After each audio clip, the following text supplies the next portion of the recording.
अंकिता और आज हम पढ़ेंगे जनरल ऑर्गेनिक केमिस्ट्री का एलिमिनेशन रिएक्शन का एक पार्ट। ठीक है, जो मैंने आपको पहले के वीडियोस में एलिमिनेशन रिएक्शन का 2 पार्ट पढ़ाया था, है ना। एक में हमने E1 मैकेनिज्म देखा था, एक में हमने E2 मैकेनिज्म देखा था, और वो दोनों हमने किसके अंदर देखे थे? बीटा एलिमिनेशन रिएक्शन के अंदर, राइट। और alpha elimination reaction, gamma elimination reaction भी मैंने आपको सिखाया है एक मैकेनिज्म से। आज हम क्या पढ़ेंगे? बीटा एलिमिनेशन रिएक्शन के ही अंतर्गत आने वाला एक mechanism which is again elimination reaction, but the elimination reaction is not any kind of particular unimolecular biomolecular. Yes, वो यूनिमोलिकुलर होगा, तो यूनिमोलिकुलर के अंदर भी वो कंजुगेट बेस के साथ हमको रिएक्शन शो करेगा। So that is why beta elimination reaction के ही अंतर्गत आने वाला एक और रिएक्शन की स्टडी आज हम करेंगे, और उससे ही मैकेनिज्म कंप्लीट करने के बाद हम क्या पढ़ेंगे? Condensation reaction. ठीक है, कंडेंसेशन रिएक्शन हमारा टॉपिक है आज का। पर क्या होता है, कंडेंसेशन रिएक्शन के अंदर E1 CB मैकेनिज्म फॉलो करके एक रिजल्ट आता है, एक प्रोडक्ट आता है। इसीलिए मुझे आपको पहले एलिमिनेशन रिएक्शन का CB मैकेनिज्म सिखाना पड़ेगा, उसके बाद ही आपको कंडेंसेशन रिएक्शन के अंदर जो लास्ट में प्रोडक्ट बनता है फाइनल, वो समझ आएगा। ठीक है, सो स्टार्ट करें हम पढ़ना। सो हेडिंग दे दीजिए कि पहले हमको क्या पढ़ना है? E1 CB mechanism, right. E1 CB, okay. अब देखिए E1 CB का मतलब क्या होता है? देखिए, ई से तो समझ आ ही रहा होगा कि एलिमिनेशन की बात हो रही है, करेक्ट है। सर एलिमिनेशन की बात हो रही है तो एलिमिनेशन लिख दीजिए। ठीक है, एलिमिनेशन, और वन मतलब यूनिमोलिकुलर। ठीक है, आपको मैंने एलिमिनेशन का E1 पढ़ाया था और E2 भी पढ़ाया था, which is stands for biomolecular. पर अब हम क्या पढ़ेंगे? Elimination unimolecular only, but unimolecular के साथ ये रेट डिटर्मिनेशन स्टेप होगा कब? जब कंजुगेट बेस के साथ के रिएक्शन शो करेगा। That is why this particular reaction is known as E1 CB। ठीक है, एलिमिनेशन यूनिमोलिकुलर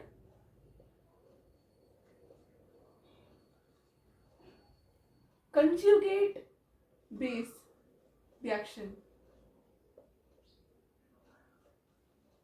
आई होप आपको एक बात याद हो, मैंने आपको एक वीडियो में पढ़ाया था कि कंजुगेट बेस क्या होता है। देखिए, conjugate base acid base reaction के साथ आता है ना। एसिड बेस रिएक्शन आपको पता ही है कितना फास्ट होता है, और एसिड बेस रिएक्शन में, हाँ, एसिड बेस रिएक्शन में आपको मैंने क्या पढ़ाया था कि जब कोई मॉलिक्यूल H+ देता है, मतलब डीप्रोटोनेट करता है खुद को, तो जाहिर सी बात है वो माइनस में आएगा, है ना, पर्टिकुलर रिएक्शन। सो जब कोई मॉलिक्यूल डीप्रोटोनेशन के साथ होता है, मतलब डीप्रोटोनेट करता है खुद को, तो क्या होता है कि उसमें माइनस चार्ज आता है। ठीक है, सो माइनस चार्ज आने के बाद जो प्रोडक्ट हमारे पास फाइनल बनता है, that will be known as conjugate base. तो हम पढ़ेंगे कंजुगेट बेस के नाम से हम क्यों जान रहे हैं इस पर्टिकुलर रिएक्शन को, क्योंकि इन फ्यूचर आपको यही कंजुगेट बेस क्या करेगा? न्यूक्लियोफाइल की तरह काम करेगा। ठीक है, सो कंजुगेट बेस का यहाँ पर बहुत बड़ा एक रोल है, इसलिए कंजुगेट बेस से ही रिएक्शन का क्या पड़ गया? नाम पड़ गया। ठीक है, यहाँ तक क्लियर हो गया? हाँ, अब हम क्या पढ़ेंगे कि ये elimination unimolecular conjugate base reaction का कंडीशंस क्या क्या होता है। तो कंडीशन नंबर फर्स्ट लिखिए। कंडीशन नंबर फर्स्ट है, हमारे पास पुअर लिविंग ग्रुप प्रेजेंट होना चाहिए। पुअर लिविंग ग्रुप, क्या समझा आपने? Poor living group. Poor living group का मतलब क्या होता है कि जब भी हमारे पास कोई भी सबस्ट्रेट गिवन रहता है, उसमें जो फंक्शनल ग्रुप अटैच हो, वो फंक्शनल ग्रुप अच्छा लिविंग ग्रुप नहीं होना चाहिए। क्योंकि देखिए, लिविंग ग्रुप का कंसेप्ट हमने कहाँ कहाँ पढ़ा था? आपको याद हो कि लिविंग ग्रुप का कंसेप्ट हमने सब्स्टिट्यूशन रिएक्शन में पढ़ा था। क्या पढ़ा था ना? न्यूक्लियोफिलिक सब्स्टिट्यूशन रिएक्शन में। और साथ साथ हमने अगेन लिविंग ग्रुप का कंसेप्ट कहाँ सीखा? एलिमिनेशन रिएक्शन में। ठीक है, सो एलिमिनेशन रिएक्शन में E1 और E2 दोनों में ही मैंने आपको पढ़ाया है। अब E1 CB में भी लिविंग ग्रुप रहना चाहिए। अब वो लिविंग ग्रुप कैसा होना चाहिए? पुअर। पुअर मतलब खराब। ठीक है, so poor living group must be there. ठीक है, सेकेंड नंबर दीजिए।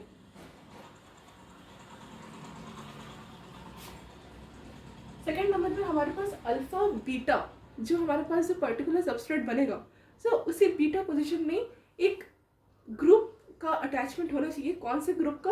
EWG, मतलब electron withdrawing group. There must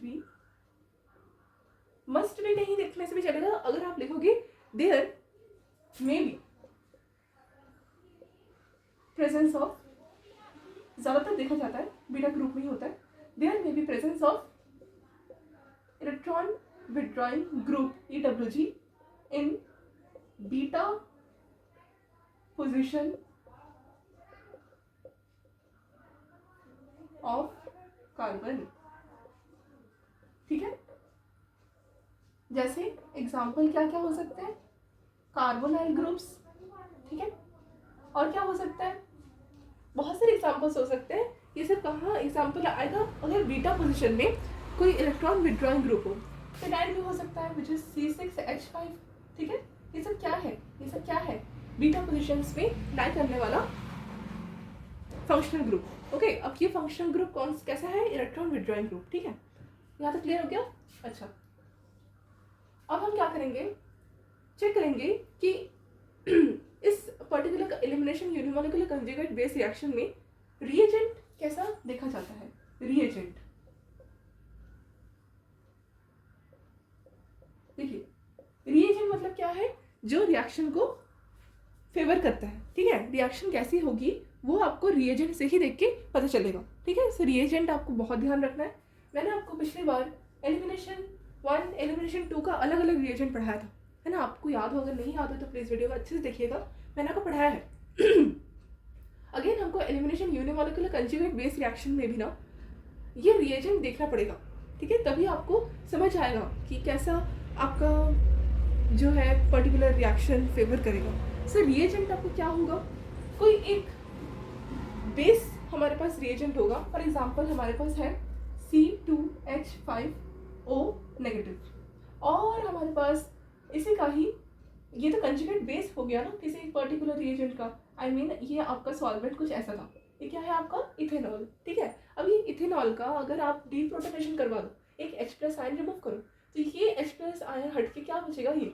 सो इसके ही प्रेजेंस में होता है, इसीलिए ये आता है। और ये आपका क्या है, कंजुगेट बेस है। अब ये बेस आपका क्या करेगा, रिएक्शन को फेवर करेगा। ठीक है, अब ये आपका रिएजेंट है। ठीक है, अब इसी रिएजेंट के प्रेजेंस में हमको क्या करना पड़ता है, हीट करना पड़ता है। So heat must be there, after heating we will get the product. Okay, कौन सा प्रोडक्ट, E1CB प्रोडक्ट। ओके, अब देखिए ये रिएजेंट आपका होना चाहिए, पर्टिकुलर इसी रिएजेंट की बात नहीं कर रही हूँ, कोई भी आपका कंजुगेट बेस, जैसे यहाँ पर नेगेटिवली चार्ज है तो बहुत स्ट्रॉन्ग फटाफट से रिएजेंट को ये आई मीन सबस्ट्रेट को ये अटैक करेगा। ठीक है, सो ऐसे वाले जो भी आपको देखने को मिल सकते हैं प्रोडक्ट। ठीक है, वो OH में से आप अगर आप देखो, है ना, आप नेगेटिव कर सकते हो, OH negative is what, hydroxide ion. So वैसे वैसे रिएक्शन देखो जहाँ पर आपको नेगेटिवली चार्ज स्पीशीज है, नेगेटिव चार्ज नहीं है, कोई भी अल्कोहल ले लो वो H+ तो देगा ही। सो वैसे आप रिएक्शंस को फेवर करवाने के लिए कर सकते हो, वैसे रिएजेंट का यूज आप E1CB मैकेनिज्म को फेवर करवाने के लिए रख सकते हो। यहाँ तक क्लियर हो गया। अब हमको क्या करना है, इसका सबस्ट्रेट देखना है। सबस्ट्रेट के प्रेजेंस में आई मीन सबस्ट्रेट को किसके प्रेजेंस में रखने से हमारे पास elimination unimolecular conjugate base reaction होता है वो देखना है। ठीक है, यहाँ तक आपको क्लियर हो गया, कंजुगेट बेस रिएक्शन है। अब हमको क्या देखना है, रिएक्शन मैकेनिज्म। ठीक है, रिएक्शन का मैकेनिज्म कैसे होता है।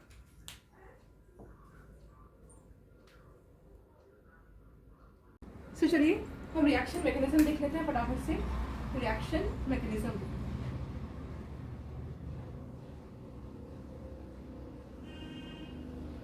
मैं आपको एक सबस्ट्रेट देख के दिखाती हूँ जिसमें आपको पोजिशन अल्फा बीटा पता चले। फॉर एग्जाम्पल हमारे पास एक है फिनॉल। ठीक है, और ये मतलब बेंजीन था ना, बेंजीन से मैंने एक कार्बन से अटैच किया है, तो ये आपको क्या बन गया, एक फिनाइल ग्रुप। फिनॉल नहीं, फिनॉल होता तो OH अटैच रहता, फिनाइल है, क्या है फिनाइल। अब यहाँ पर क्या है आपका पर्टिकुलरली कोई फंक्शनल ग्रुप अटैच है। कौन सा फंक्शनल ग्रुप अटैच करवाया मैंने, F। ठीक है, F को क्यों ऐड करवाया, क्योंकि F is a poor living group. अगर यहाँ पर Cl Br I ऐसे लिविंग ग्रुप प्रेजेंट रहते तो हमारे पास क्या होता वो भी मैं आपको बताऊंगी। देखिए यहाँ पर F है, इस पर्टिकुलर रिएक्शन का आप नामकरण कर सकते हो, क्या कर सकते हो, ये F है आपका main chain, main parent functional group. यहाँ पर आप यहाँ से स्टार्ट करोगे 1 2 3, आई मीन 1 2, मतलब यहाँ पर आपके पास 2 पोजीशन में क्या है, फिनाइल है ना, और फर्स्ट पोजीशन में फ्लोरो है, मतलब फ्लोरो 2 फिनाइल है ना, हाँ 2 में फिनाइल ग्रुप है और फर्स्ट है फ्लोरो है, मतलब fluoroethane, 2-phenyl fluoroethane, that is particular this substrates thing. Okay, now इस सबस्ट्रेट में हमको क्या करवाना है, कौन सा रिएजेंट मैंने दिया था, C2H5O नेगेटिव, और आप OH के प्रेजेंस पे भी करवा सकते हो, और आप इसको C2H5 और D भी लिख सकते हो, ठीक है। D क्या होता है, ड्यूटेरियम, हाइड्रोजन का ही एक आइसोटॉप। अब हाइड्रोजन का आइसोटॉप क्यों लिया जाता है, क्योंकि आइसोटॉप्स में बहुत अच्छा स्ट्रॉन्ग बॉन्ड बनाते हैं, ठीक है। सो बहुत जल्दी वो किसी भी के भी मतलब इफेक्ट में नहीं आते, इसीलिए हम बहुत बार क्या करते हैं, डी के प्रेजेंस में रखते हैं। तो मैं आपको पर्टिकुलर डी के साथ करके दिखाती हूँ एक बार, डी कैसे दिखता है, विच इज ड्यूटेरियम। सो यहाँ पर अगर आप देखो तो यहाँ पर डी भी हो सकता है, ओ डी, ठीक है। ये क्या है आपका, डी क्या है, ड्यूटेरियम।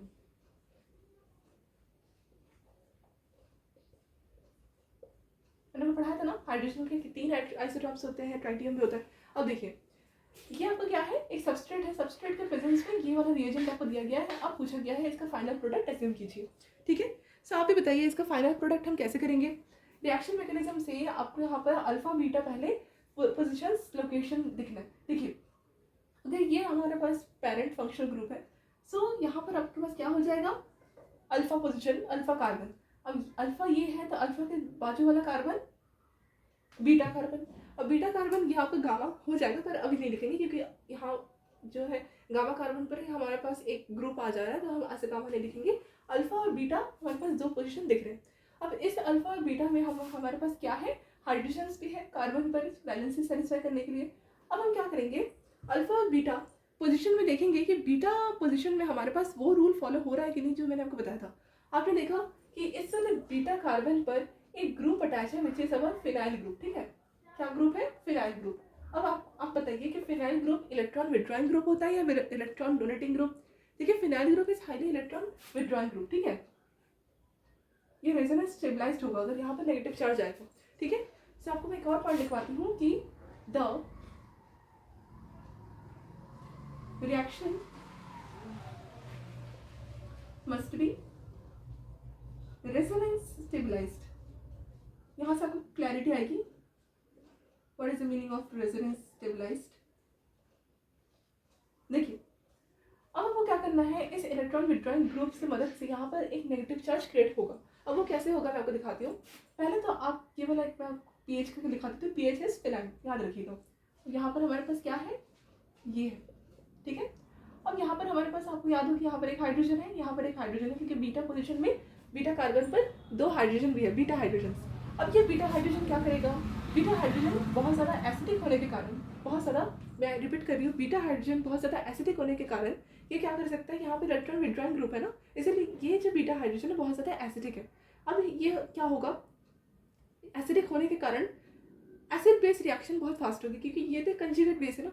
अब बेस और एसिड के साथ रिएक्शन करके एसिड बेस रिएक्शन का फॉर्मेशन बहुत जल्दी होगा। अब यहाँ पर क्या होगा कि अगर ये C2H5O नेगेटिव अगर इस वाले हाइड्रोजन के साथ रिएक्ट करेगा, तो आप समझ सकते हो कि यहाँ पर हाइड्रोजन H+ की तरह रिमूव होगा, यहाँ पर एक नेगेटिव चार्ज आएगा बीटा कार्बन के ऊपर। पर बहुत बार क्या होता है कि ड्यूटेरियम के साथ इसको एक्सचेंज करवा दिया जाता है, जिससे हमारे पास जो सबस्ट्रेट बने वो बहुत ज़्यादा स्ट्रॉन्ग हो, बहुत ज़्यादा स्टेबल हो। तो आप इसको ड्यूटेरियम के साथ एक्सचेंज करके भी देख सकते हो। एक्सचेंज कैसे करते हैं मैं एक बार दिखा देती हूँ, एक्सचेंज,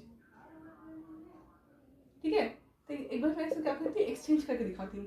तो एक्सचेंज कैसे करते हैं इसको, फॉर एग्जाम्पल हमारे पास क्या है, सबस्ट्रेट है और यहाँ पर एक हाइड्रोजन है, और ये वाला हाइड्रोजन यहाँ पर आप समझिए यहाँ चिपका है, और ये आपका फ्लोरीन जैसा था वैसे ही लिखा है। अब फॉर एग्जाम्पल मैंने क्या किया, C2H5OD को पहले इसके साथ रिएक्शन ना करवा के C2H5OD का पहले कंजुगेट बेस बनाया। तो आप ही सोच के बताओ कि C2H5 का conjugate base is always ethoxide ion only. तो C2H5O नेगेटिव के साथ क्या करेगा, ये जो H+ एसिडिक H+ है वो क्या करेगा, रिएक्ट करेगा। इंटरेक्ट करने के बाद यहाँ पर ऑटोमेटिकली ये जो बॉन्ड है यहाँ शिफ्ट हो जाएगा, और हाइड्रोजन टूट के H+ आयन की तरह किसके साथ चिपकेगा, इथॉक्साइड आयन के साथ। तो यहाँ पर जो पर्टिकुलर रिएक्शन में आपके पास बनेगा सबस्ट्रेट, वो कैसे बनेगा, यहाँ पर H रहेगा, यहाँ पर एक नेगेटिव चार्ज रहेगा, यहाँ पर F रहेगा। अब ये नेगेटिव चार्ज अगेन किसके साथ रिएक्ट करेगा, C2H5OD ड्यूटेरियम वाले इथेनॉल के साथ। अब यहाँ पर आपके पास क्या हो जाएगा, C2H5OD। यहाँ पर D क्या करेगा, इस नेगेटिव चार्ज के साथ अट्रैक्ट करेगा। अब अगर D इसके साथ बॉन्ड बनाएगा तो इसका ये वाला जो पहले पुराना वाला बॉन्ड था ये क्या होगा, ब्रेक होगा। अब यहाँ पर जब ब्रेक होगा, पाई नहीं है ना, सिग्मा है, यहाँ पर ब्रेक होने के बाद क्या होगा कि ऑटोमेटिकली यहाँ D चिपक जाएगा, C2H5O नेगेटिव अगेन एक कंजुगेट बेस की तरह बाहर।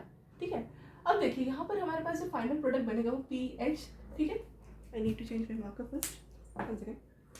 यहाँ पर हमारे पास जो P बनेगा, यहाँ पर H बनेगा, वो कैसे बनेगा, दिखेगा H यहाँ बीटा पोजीशन में एक D ऐड हुआ है। क्या ऐड हुआ है, D। अब ये D को मैंने ऐसे दिखाया है, यहाँ पर क्या है, ऑटोमेटिकली F है। समझ आ रहा है आपको। अब आप देख सकते हो कि बीटा पोजीशन में एक D आया है, एक H है। अब अगेन आप H को हटा कर D लिख सकते हो, पर D यहाँ पर अगेन हम नहीं लिखेंगे क्योंकि अगेन वो रिमूव हो जाएगा इन फ्यूचर, है ना। तो आपके पास इवेंचुअली एक ही D बचेगा। ठीक है, ड्यूटेरियम एक ही D आपका आएगा। अब क्या होगा, ये पर्टिकुलर रिएक्शन में हमको क्या करवाना है, रिएक्शन करवाना है। ठीक है, अब हम क्या करेंगे कि H को, एक H बचा है ना, अब इस H को हमको बीटा कार्बन पर हमारे पास एक और बीटा हाइड्रोजन है। अगर हमारे पास अगेन एक एसिडिक कैरेक्टर बन रहा है सबस्ट्रेट में तो हम और रिएक्शन फेवरेबल करवा सकते हैं। आपको याद हो कि C2H5O नेगेटिव हमारे पास था। अब ये क्या करेगा, अगेन इंटरेक्ट करके हमारे पास PH, यहाँ पर हमारे पास जो H था वो बाहर H+ की तरह इंटरेक्ट करके ऑक्साइड आयन के साथ इंटरेक्ट करके वहाँ पर अपना इथेनॉल बना लेगा और साथ साथ हमारे पास एक नेगेटिव चार्ज छोड़ के जाएगा। अब हमारे पास पर्टिकुलर जो सबस्ट्रेट है रिएक्शन के दौरान वो कुछ ऐसे दिख रही है। अब ये जो पर्टिकुलर हमारे पास सबस्ट्रेट बनी, अब इस सबस्ट्रेट में आप देख सकते हो कि एक नेगेटिव चार्ज बीटा कार्बन पर है। अब ये बीटा कार्बन पर नेगेटिव चार्ज है, आप देख सकते हो बीटा कार्बन पर ही एक इलेक्ट्रॉन विड्रॉइंग ग्रुप भी है। अगर ये कार्बन इस फिनाइल ग्रुप के साथ रेजोनेंस करेगा, रेजोनेंस कर ही सकता है क्योंकि इलेक्ट्रॉन विड्रॉइंग ग्रुप अपने तरफ कार्बन को खींच लेगा। अब रेजोनेंस करेगा और रेजोनेंस करते करते ये पूरे एरिया को डीलोकलाइजेशन ऑफ इलेक्ट्रॉन से स्टेबलाइज करेगा। इसीलिए हम क्या करते हैं, नेगेटिव चार्ज को वहीं ज़्यादा प्रेफर करते हैं जहाँ पर एक इलेक्ट्रॉन विड्रॉइंग ग्रुप हो।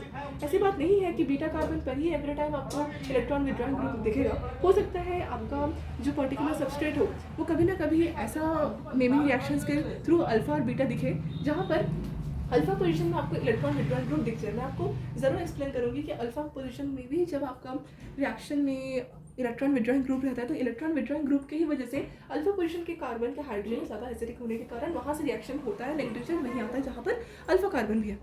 ठीक है, तो आपको वो देखना पड़ता है। यहाँ पर हमारे पास नाम करते करते अल्फा यहीं से आ रहा था क्योंकि fluorine is first, you can say fluorine और फिनाइल में फ्लोरीन का जो नेमिंग ज़्यादा फर्स्ट होता है, प्रायोरिटी ज़्यादा होता है फंक्शनल ग्रुप में, इसीलिए अल्फा कार्बन यहाँ से चूज हुआ था, है ना। अब बीटा में आपका एक इलेक्ट्रॉन विड्रॉइंग ग्रुप है, पर अगर आपका बीटा में कोई इलेक्ट्रॉन डोनेटिंग ग्रुप रहता और अल्फा कार्बन पर अगर फ्लोरीन है तो आप जान सकते हो कि फ्लोरीन में इलेक्ट्रॉन क्या हो सकते हैं, डोनेट हो सकते हैं, इलेक्ट्रॉन ले सकता है, देखिए ले ही सकता है। तो यहाँ से आपका फिर H कहाँ से रिमूव होना प्रेफर करता, अल्फा से। ठीक है, सो बहुत बार देखा जाता है कि बीटा पोजीशन में आपका मतलब जो है इलेक्ट्रॉन विड्रॉइंग ग्रुप होते हैं और ऐसे रिएक्शंस बनते हैं, पर एवरी टाइम एक्सेप्शंस भी आते हैं इसमें, एवरी टाइम नहीं होता है। जैसे हम कंडेंसेशन रिएक्शन में जब देखेंगे ना तो आपको वो चीज़ अच्छे से समझ में आएगी। ठीक है, सो ये मैं पढ़ा रही हूँ जिससे आपका कंडेंसेशन रिएक्शन का लास्ट टर्मिनल पॉइंट क्लियर हो, इसीलिए इतना पढ़ा रही हूँ। इसीलिए नहीं तो ये मतलब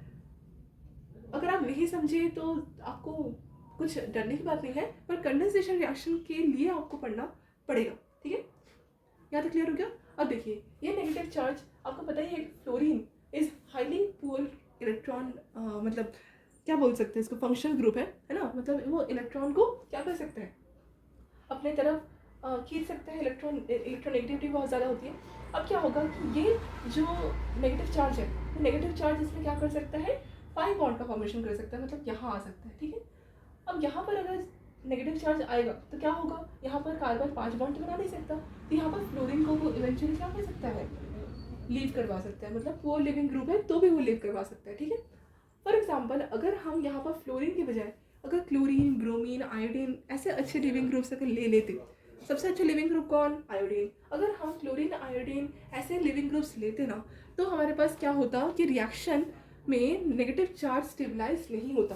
आई रिपीट, जब भी हमारे पास गुड लिविंग ग्रुप रहता है तो नेगेटिव चार्ज स्टेबलाइज नहीं होता। मतलब नेगेटिव चार्ज यहाँ पर आपका अगर आता, ठीक है, तो आपका क्या होता कि हो सकता था कि आपका अच्छा लिविंग ग्रुप पहले निकल जाए, है ना। नेगेटिव चार्ज आता क्यों है कि आप फट से पाई बॉन्ड का फॉर्मेशन डायरेक्ट नहीं करवा सकते, इसीलिए आपका नेगेटिव चार्ज ऐसे सस्टेन करता है, ठीक है। अगर यहाँ पर नेगेटिव चार्ज सस्टेन कर रहा है, इसका प्रूफ ही ये है कि हमारे पास क्या है, जो है बैड लिविंग ग्रुप है, और बैड लिविंग ग्रुप को हटाने के लिए यहाँ पर नेगेटिव चार्ज का जो है सस्टेनेबल प्रोडक्ट दिख रहा है हमको। आप समझ रहे हो मैं क्या बोल रही हूँ। So that's why this negative charge का जो है इंडिकेशन देने के लिए यहाँ पर एक पुअर लिविंग ग्रुप लगाया जाता है। और अच्छे लिविंग ग्रुप्स आपको याद हो, क्या अच्छे लिविंग ग्रुप्स आपको क्या फेवर कर जाता है, अच्छे लिविंग ग्रुप्स आपको क्या फेवर कर जाता है, हाँ, E1 मैकेनिज्म और E2 मैकेनिज्म, ठीक है।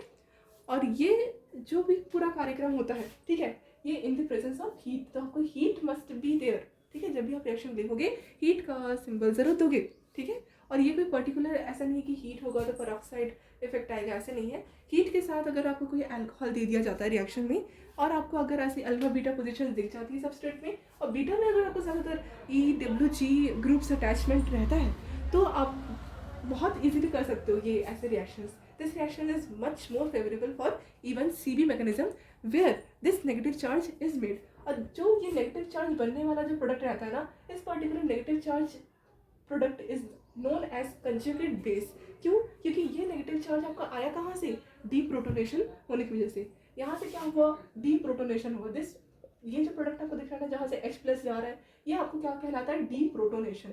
जहाँ से आपका H+ क्या होता है, रिमूव होता है किसी सबस्ट्रेट से, किसी मॉलिक्यूल से, दैट इज कॉल्ड डीप्रोटोनेशन। आपने एसिड बेस रिएक्शन पढ़ा है ना, एसिड बेस रिएक्शन में क्या होता है, एसिड बेस रिएक्शन में क्या होता है, एसिड बेस रिएक्शन में फॉर एग्जांपल हम एक एसिड लेते हैं अच्छा वाला, फॉर एग्जांपल HCl। अब HCl के साथ हम क्या ले रहे हैं, एक अच्छा वाला स्ट्रॉन्ग बेस ले रहे हैं, फॉर एग्जांपल सोडियम हाइड्रोक्साइड। अब HCl प्लस सोडियम हाइड्रोक्साइड क्या रिएक्शन देगा, H+Cl नेगेटिव, H+ वाटर के साथ जब वो डिजॉल्व होने चाहेगा एसिड, तब H+ रिलीज होगा। अब जब H+ जो प्रोसेस में H+ दे रहा था HCl, उस प्रोसेस को हम बोल रहे हैं कि that is called Lowry Bronsted acid, ठीक है। लॉरी ब्रॉन्स्टेड एसिड के रूल से जो भी पर्टिकुलर मॉलिक्यूल अपने तरफ से H+ देता है, ठीक है, रिएक्शन में, वो पर्टिकुलर मॉलिक्यूल सबस्ट्रेट आपको क्या कहलाता है, लॉरी ब्रॉन्स्टेड एसिड।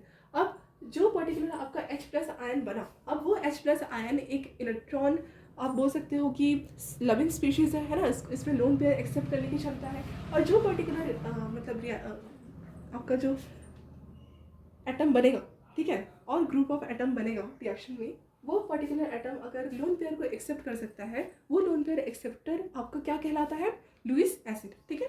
तो H+ आपका कौन सा एसिड है, लॉरी ब्रॉन्स्टेड एसिड, तो HCl हुआ। अब जो पर्टिकुलर H+ है वो आपको क्या है, लुईस एसिड, ठीक है, क्योंकि वो एक्सेप्ट कर सकता है, इसमें इलेक्ट्रॉन्स की कमी है, इलेक्ट्रॉन लविंग स्पीशीज हो गया H+ आयन, ओके। अब देखिए हमारे पास नेक्स्ट क्या बना, H+ आयन, तो किसके साथ जाके जुड़ेगा, H+ आयन, जिसके पास इलेक्ट्रॉन देने की शक्ति होगी। अब इलेक्ट्रॉन जो देगा वो पर्टिकुलर क्या कहलाएगा, लुईस बेस, ठीक है। फॉर एग्जाम्पल हमारे पास याद कीजिए कि सोडियम हाइड्रोक्साइड था। अब sodium hydroxide is a strong base. अब सोडियम हाइड्रोक्साइड में भी सोडियम आयन रिलीज होगा, है ना, मतलब अलग होगा और ब्रेक होगा, और OH नेगेटिव अलग होगा। OH नेगेटिव क्यों, क्योंकि ऑक्सीजन में एक लोन पेयर आया, ठीक है, उसमें सोडियम के इलेक्ट्रॉन्स खुद के पास रख लिए। अब जब बॉन्ड क्लीवेज हुई तो ऑक्सीजन के पास एक लोन पेयर होने के कारण ऑक्सीजन में एक पेयर ऑफ इलेक्ट्रॉन देने की शक्ति आई, है ना, और ऑक्सीजन उसी तरह क्या बना, लुईस बेस बना, है ना। अब वहाँ पर हमने क्या देखा कि NaOH जिस कंडीशन में OH दे रहा था स्ट्रॉन्ग बेस की तरह, NaOH ने जिस तरह से OH नेगेटिव को दिया वाटर में डिजॉल्व होने के बाद, वो उस स्थिति में वो क्या बना, लॉरी ब्रॉन्स्टेड बेस, ठीक है। और जब वो OH नेगेटिव इलेक्ट्रॉन डोनेट करने के टाइम में अपने स्टेट में आया, तो वो पर्टिकुलर जो आपका group of atom hydroxide ion जो बना, वो क्या बना, लुईस बेस, ठीक है। आपको यहाँ तक क्लियर हो गया कैसे हमने लॉरी ब्रॉन्स्टेड बेस से लुईस एसिड बनाया, कैसे लॉरी ब्रॉन्स्टेड मतलब एसिड बेस रिएक्शन का हमने देखा, सब कुछ, है ना। अब देखिए जो पर्टिकुलर हमारे पास रिएक्शंस आती है, फॉर एग्जांपल हमारे पास जब डीप्रोटोनेशन होता है, जैसे HCl मैंने आपको भी एग्जांपल दिया, HCl ने क्या किया, H+ आयन दिया, है ना। सो H+ आयन अगर दिया HCl ने, तो वो क्या हुआ, डीप्रोटोनेट हुआ, मतलब उसमें से प्रोटॉन रिमूव हुआ, राइट। H+ एक प्रोटॉन ही तो है, क्योंकि इसमें एक प्रोटॉन रहता है। अब हमारे पास डीप्रोटोनेशन होने के बाद जो प्रोडक्ट बनता है वो एब्सोल्युटली नेगेटिवली चार्ज स्पीशीज से बनेगा। अब जो नेगेटिव चार्ज स्पीशीज आपका बन रहा है, this negative charge species is called conjugate base of the reactant, conjugate base of the reactant. ठीक है, कौन सा रिएक्टेंट? ये वाला रिएक्टेंट जहाँ पर डीप्रोटोनेशन नहीं हुआ था, और जिसमें प्रोटोनेशन होता है उसमें H प्लस जुड़ता है। बस डीप्रोटोनेशन का मतलब लिख दूँ क्या? डीप्रोटोनेशन मतलब होता है removal of H plus ion. यहाँ प्रोटोनेशन का मतलब लिख देती हूँ। प्रोटोनेशन मतलब addition of H plus ion. ठीक है, समझ आया आपको? लिख लीजिए। और जो आपका फाइनल रिजल्ट बनेगा वो कुछ ऐसे बनेगा, प्रोडक्ट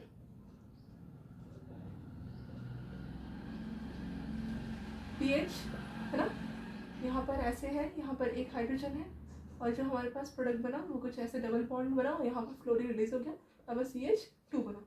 ठीक है, क्लियर हो गया? और यहाँ पर क्या बना? CH बन गया, CH। ठीक है, ये हमारे पास फाइनल प्रोडक्ट बन गया। कि कौन सा प्रोडक्ट है, किसके कौन से मैकेनिज्म से आया ये प्रोडक्ट? E1CB। ठीक है, इज दैट क्लियर? क्लियर हुआ? ड्यूटेरियम का यूज़ नहीं करके भी हमारे पास आंसर आता, पर मैंने ड्यूटेरियम का यूज़ सिर्फ नेगेटिव चार्ज को सस्टेन करने के लिए दिखाया था। जहाँ पर आपका डे जुड़ा था वही पार्ट आपका क्या है? नेगेटिवली चार्ज है, और वो पार्ट आपका बीटा कार्बन है। Beta carbon is that carbon, वहाँ पर आपका जो है फंक्शनल ग्रुप अटैच नहीं रहता। फंक्शनल ग्रुप कहाँ अटैच रहता है? अल्फा कार्बन पर, मेन फंक्शनल ग्रुप। ठीक है, वैसे तो फिनाइल में फंक्शनल ग्रुप है, पर phenyl is electron withdrawing group है ना। और हम बोल सकते हैं कि उससे भी अच्छा वाला फंक्शनल ग्रुप को हमको देखना पड़ता है रिएक्शन में। That's why the fluorine is our best functional group in this mechanism. And fluorine के बाद का जो कार्बन है उसको अल्फा कार्बन के नाम से हमने लिखा। I hope it is clear to you. देख लीजिए, समझ आया?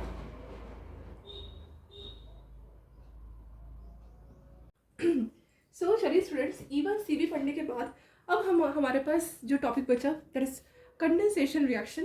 कंडेंसेशन रिएक्शन क्या होता है?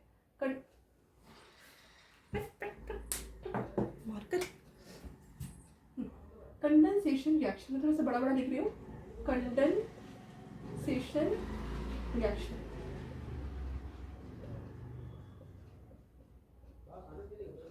कंडेंसेशन रिएक्शन, सो कंडेंसेशन मतलब क्या होता है बच्चों? जब भी हमारे पास इवापोरेशन होता है उसका reversible process is called condensation reaction. मैंने टेढ़ा लिखा है थोड़ा सा, प्लीज थोड़ा सा कॉपरेट कीजिए, सॉरी। सो कंडेंसेशन रिएक्शन क्या होता है कि जब भी हमारे पास कोई भी इवापोरेशन मेथड होती है, इवापोरेशन मतलब वाटर का वेपर में कन्वर्ट होना, गैस में कन्वर्ट होना, दैट इज कॉल्ड इवापोरेशन। और जब इवापोरेशन वापस से वाटर में आती है ना, वाटर स्टेट लिक्विड स्टेट में आती है, that is called your condensation reaction. So यहाँ कंडेंसेशन रिएक्शन में आपको हीट की ज़रूरत पड़ेगी और साथ साथ वाटर की भी ज़रूरत पड़ेगी। बहुत सिंपल रिएक्शन है। सो हम वाटर वाला एग्जाम्पल लेंगे, पर एवरी टाइम वाटर नहीं भी हो सकता है, कुछ और सॉल्वेंट भी हो सकता है। ठीक है, देखिए कंडेंसेशन रिएक्शन क्या होता है? क्या होता है कंडेंसेशन? बचपन से कंडेंसेशन बहुत ईजी था, है ना। Class 6, 7, 8, 9 onwards condensation definition is very easy. The change of gas into liquid is called condensation. But condensation reaction हो जाती है कॉम्प्लिकेटेड जब हम जाते हैं 11th 12th में। ठीक है, आपको ये कंडेंसेशन रिएक्शन को हमको अच्छे से पढ़ना है, क्योंकि कंडेंसेशन रिएक्शन में आपको E1CB मैकेनिज्म फॉलो होता है। E1CB mechanism again is a very very important mechanism for JEE advance level का क्वेश्चन। ओके, जैसे क्वेश्चन से बनते हैं, मैं आपको क्वेश्चन अभी नहीं करवा रही हूँ, पहले आपको मैं बेसिक्स सिखा रही हूँ कैसे होता है। देखिए, कंडेंसेशन रिएक्शन करने से पहले हमको एक सबस्ट्रेट लेना पड़ेगा। ठीक है, कैसे सबस्ट्रेट लेंगे हम? फॉर एग्जांपल हमारे पास एक सबस्ट्रेट है, यहाँ लिख देती हूँ सबस्ट्रेट। अब ये जो सबस्ट्रेट है वो हम कैसे लेंगे? फॉर एग्जांपल हमारे पास एक सबस्ट्रेट है given acetaldehyde. Okay, acetaldehyde.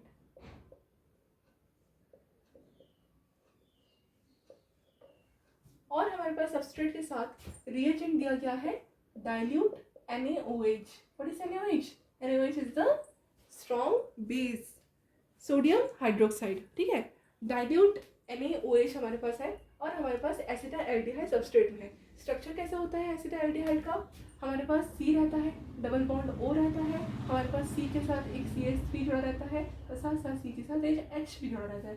This particular is called acetaldehyde. और हम इसको आप इसका IUPAC नेम भी लिख सकते हैं क्या? इसका IUPAC नेम क्या होता है? इथेनल। ठीक है, आप देख सकते हो ना इथेनल, यहाँ पर ये पूरा एल्डिहाइड, ये आपका क्या है CH3 इथेनल।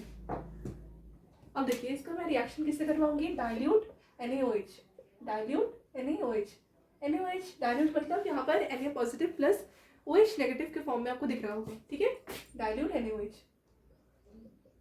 अब देखिए यहाँ पर Na पॉजिटिव और OH नेगेटिव होगा, है ना। अब क्या क्या होगा कि यहाँ पर आपको इस सबस्ट्रेट में डेल्टा पॉजिटिव और डेल्टा नेगेटिव का कंडीशन ढूंढना है। ठीक है, क्योंकि रिएक्शन होने के लिए वही तो जरूरी होता है ना, पार्शियली अट्रैक्शन। अब देखिए यहाँ पर कार्बन के ऊपर डेल्टा पॉजिटिव चार्ज तो है, पर कार्बन क्या है कि यहाँ पर पर्टिकुलरली कार्बन एक खुद ही फंक्शनल ग्रुप है। ठीक है, तो फंक्शनल ग्रुप का जो है डेल्टा पॉजिटिव में अटैक होना is highly you can say nucleophile होना चाहिए, न्यूक्लियोफिलिक कैरेक्टर होना चाहिए आपको गिवन रिएजेंट का। अगर रिएजेंट बहुत ज़्यादा अच्छा न्यूक्लियोफाइल होता है तो आपको क्या होता है कि कंडीशन में मतलब न्यूक्लियोफाइल अच्छा बनाया जाता है। ठीक है, जिससे आपका क्या हो जाए, पर्टिकुलर जो कार्बन है डेल्टा पॉजिटिव कार्बन है उसमें अटैक हो OH नेगेटिव का या कोई एक पर्टिकुलर न्यूक्लियोफाइल का। पर क्या होता है कि हम इस डाइल्यूट कंडीशन में NaOH जब लेते हैं ना, तो आपका जो कार्बन डेल्टा पॉजिटिव कार्बन यहाँ पर जो इलेक्ट्रोफिलिक कार्बन साइड आपको दिख रहा है ना, ये आपका बहुत अच्छे से अटैक नहीं हो पाता। ठीक है, तो ये वाला कार्बन आपका पर्टिकुलरली अटैक नहीं होगा। ये कार्बन आपका अटैक होता हुआ आपको दिख रहा था जब हम सब्स्टिट्यूशन रिएक्शन वगैरह कर रहे थे, इन्वर्शन, और बहुत बार आपको रिटेंशन ऐसे प्रोडक्ट्स आपको देखने को मिल रहे थे जब हम सब्स्टिट्यूशन रिएक्शन कर रहे थे, जिसमें हमें स्ट्रॉन्ग रिएजेंट का, स्ट्रॉन्ग न्यूक्लियोफाइल का ही पर्टिकुलर रिएक्शन करवा रहे थे कार्बन के ही पोजीशन पर। अब हमको क्या देखना है कि एक हमारे पास OH नेगेटिव, एक हमारे पास नेगेटिवली चार्ज स्पीशीज तो है, हाँ ये न्यूक्लियोफाइल है पर स्ट्रॉन्ग न्यूक्लियोफाइल नहीं है, ये एक बेस की तरह काम करेगा। ठीक है, किसकी तरह काम करेगा, एक बेस की तरह काम करेगा। अब ये बेस आपको क्या हो जाएगा, ये बेस आपका अटैक करेगा H+ की तलाश को। ठीक है, ये बेस की तरह आपका OH नेगेटिव तभी काम करेगा जब आपका ये H+ लेगा। ठीक है, अब H+ कहाँ से मिलेगा, कार्बन का ये H नहीं, ये कार्बन पूरा फंक्शनल ग्रुप है। अब इस फंक्शनल ग्रुप के बाद वाला जो कार्बन है वो आपको क्या होता है, अल्फा कार्बन। अब आपको पता ही है कि ये जो पर्टिकुलरली COH मतलब CHO, ये आपका जो पर्टिकुलर CHO ग्रुप है, this particular group is a very great electron withdrawing group. इसलिए ये जो पर्टिकुलरली कार्बन साइड होता है इस फंक्शनल ग्रुप के कार्बन के पास वाला कार्बन, ये अल्फा कार्बन आपको दिख रहा होगा, ये अल्फा कार्बन आपको क्या हो जाता है, बहुत अच्छा एसिडिक हो जाता है। और बहुत अच्छा एसिडिक होने के कारण इसमें जो H रहता है वो भी बहुत ज़्यादा हाईली एसिडिक रहता है, क्योंकि वो प्रोटॉन दे सकते हैं, राइट। अब देखिए यहाँ पर आपको क्या हो जाएगा, OH नेगेटिव ये अल्फा कार्बन का अल्फा H को खुद की तरफ अट्रैक्ट करवाएगा। तो जो आपका रिएक्शन बनेगा वो कैसे बनेगा, COH, यहाँ पर CH, यहाँ पर 2, यहाँ पर मैं एक H लिख देती हूँ और इसके साथ इसका इंटरेक्शन देख लीजिएगा। ठीक है, देख लीजिए इसका इंटरेक्शन इसके साथ हो रहा है, ये H के साथ अगर इंटरेक्ट करेगा तो ऑटोमेटिकली ये जो आपका बॉन्ड दिखा CH2 का, ये CH के साथ ये ब्रेक होकर कार्बन के पास आ जाएगा। और जो आपका पर्टिकुलरली यहाँ पर नेक्स्ट सबस्ट्रेट बनेगा है ना मॉलिक्यूल, वो कैसे बनेगा, C, यहाँ पर O, यहाँ पर H, यहाँ पर CH2 नेगेटिव। अगर आपने देखा कि यहाँ पर एक नेगेटिवली चार्ज स्पीशीज बना, यहाँ पर डायरेक्ट बॉन्ड का फॉर्मेशन नहीं हुआ। अब यहाँ पर डायरेक्ट बॉन्ड का फॉर्मेशन नहीं होने का जो इंटरमीडिएट आपको दिख रहा है ना, ये इंटरमीडिएट एक नाम आएगा which is formation of you can say carbon ion. और यहाँ पर हमने क्या देखा, इंटरमीडिएट फॉर्म हुआ, और ये जो नेगेटिवली चार्ज स्पीशीज है this particular is a good nucleophile. ठीक है, ये न्यूक्लियोफाइल की तरह नेक्स्ट वर्क करेगा। ठीक है, अब ये न्यूक्लियोफाइल कहाँ अट्रैक्ट करेगा, अब ये न्यूक्लियोफाइल अगेन एक और यूनिट ऑफ एसिटाल्डिहाइड के साथ रिएक्ट करेगा। ठीक है, अब ये जो पर्टिकुलरली हमारे पास एसिटाल्डिहाइड का मोल था वो कितना हो जाएगा, 2। ठीक है, 2 units of acetaldehyde, 2 units of ethanol we have to take for this reaction. हम देख सकते हैं कि इथेनॉल के साथ ही इथेनॉल का एक रिएक्शन हो रहा है, हाँ in the presence of dilute NaOH होगा रिएजेंट, पर आपका क्या होगा, रिएजेंट लिख देती हूँ यहाँ पर मैं, पर आपको क्या होगा, ये जो पर्टिकुलरली इथेनॉल का आपने जो यूनिट लिया वो 2 लिया, मतलब इथेनॉल ने ही इथेनॉल के साथ रिएक्शन किया। अब इसका फर्दर हम कंडेंसेशन करवाएंगे, है ना, E1 mechanism, E1 CB mechanism follow करके। अब हम देखते हैं कि अगर हम सेम सबस्ट्रेट को जब एक साथ रिएक्ट करवाते हैं तो उसको क्या बोलते हैं, उसको हम बोलते हैं कंडेंसेशन, ठीक है। और कौन सा कंडेंसेशन बोलेंगे, पहले मैं आपको ये बता देती हूँ कि ये क्या है, ठीक है। ये आपका एल्डिहाइड ग्रुप है, मतलब इथेनॉल है, ठीक है। 2 कार्बन की वजह से इथेनॉल बताया गया है। अब इथेनॉल है मतलब यहाँ पर आपका एल्डोल कंडेंसेशन बनेगा, ठीक है। अगर मैं इथेनॉल की जगह अगर मैं कीटोन कीटोन लिखती, ठीक है, मतलब कीटोनिक ग्रुप रहता है, यहाँ पर CH3, यहाँ पर C, यहाँ पर CH3, क्या बन जाता है वो प्रोपेन 2 ओन, ठीक है। प्रोपेन 2 ओन, प्रोपेनॉन नहीं, प्रोपेनॉन होने की वजह से यहाँ पर C के फर्स्ट कहीं ओ रहना पड़ता, ठीक है, कार्बोनाइल ग्रुप रहना पड़ता, तो आपको क्या रहता, प्रोपेनॉन बनता। पर अगर यहाँ पर आपका पर्टिकुलरली एसिडोन रहता, ठीक है, CH3 की जगह का CH3 रहता, तो आपको क्या होता, यहाँ पर 2 मिथाइल ग्रुप कार्बोनाइल ग्रुप में अटैच होते और साथ साथ आपका जो नामकरण होता है वो प्रोपेन 2 ओन होता है, या फिर आपका क्या होता है, एसिडोन होता, राइट। तो यहाँ पर आपका इथेनॉल है मतलब आपका एल्डोल कंडेंसेशन बनेगा, है ना। अगर आपको यहाँ पर कीटोन रहता, ठीक है, तो यहाँ पर कीटोल कंडेंसेशन बनता, ठीक है। अब देखिए हमारे पास जो पर्टिकुलरली इसके साथ जब रिएक्शन होगा तो कैसे बनेगा, ये हमारे पास 2 यूनिट पे है। अगेन हमको एक एसिटाल्डिहाइड का यूनिट लेना है, साथ साथ इसके साथ रिएक्शन करवाना है, जो कि एक अच्छा न्यूक्लियोफाइल की तरह काम करेगा। अगर ये न्यूक्लियोफाइल की तरह काम करेगा मतलब ये क्या होगा, कहाँ पर जाके अटैक करवाएगा, कार्बन के साइड पर। Carbon is a electrophilic side for this reaction, okay. तो अगर कार्बन में अगर इलेक्ट्रोफिलिक सेंटर है मतलब कार्बन पर क्या होगा, ये एज अ न्यूक्लियोफाइल जाके अटैक करेगा। अब ये बेस नहीं है, ठीक है। अब हमने क्या देखा, यहाँ पर O है ना, यहाँ पर आपके पास क्या है, CH है, और ये आपके पास क्या है, CH2 negative, okay. This particular is behaving as a nucleophile in next step. अब हमको क्या करना है, यहाँ पर कार्बन पर डेल्टा पॉजिटिव का शो करना पड़ेगा, है ना, कैरेक्टर। और यहाँ पर आपका पर्टिकुलरली ये तो नेगेटिव चार्ज न्यूक्लियोफाइल ही अटैक करेगा, right.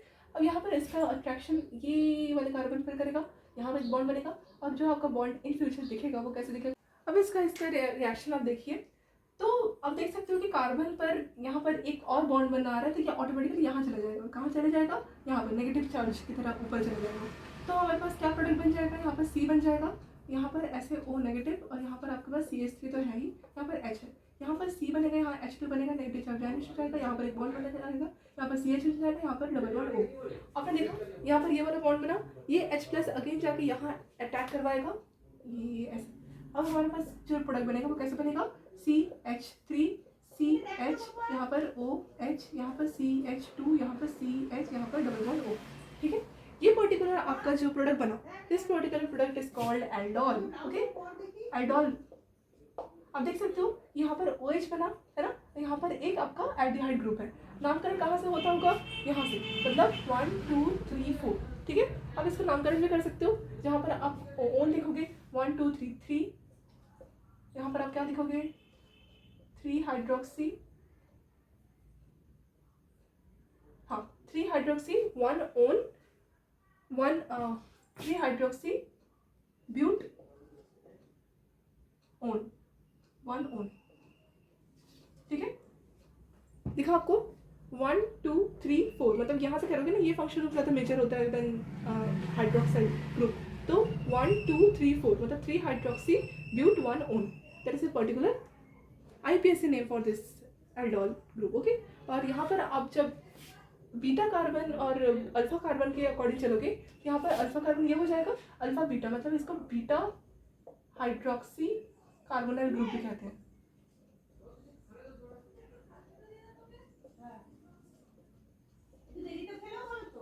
Beta hydroxy carbonyl group, क्योंकि यहाँ पर अगर हम एल्डिहाइड के तौर पर चले तो यहाँ पर अल्फा पोजीशन ये है कार्बन, और ये आपका कार्बन आपका बीटा है, जैसे बीटा हाइड्रोक्सी कार्बोनाइल कंपाउंड भी बोलते हैं इसको, ठीक है। समझ आ रहा है आपको।